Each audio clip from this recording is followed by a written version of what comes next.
Good morning sa ating lahat. Dito tayo sa ating munting maisan. Pasyalan lang natin. Dismayado kasi ako kasi yun nga hindi na uulanan ng ilang buwan. Mula nung nagbulaklak na to, mga 2-3 beses lang na naulanan. Tapos hanggang ngayon wala nang ulan. And then pasalamat naman tayo dun sa ating foliar na binili. Kasi kahit papaano may ano naman yung bunga niya, medyo malalaki naman, okay naman yan.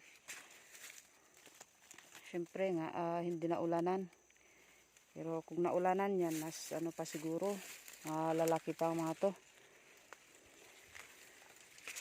Ilang buwan na kasi na ganito, puro init-init na lang. Kaya kung gusto nyo din yung foliar na yun, PM nyo lang ako, mga kasaka.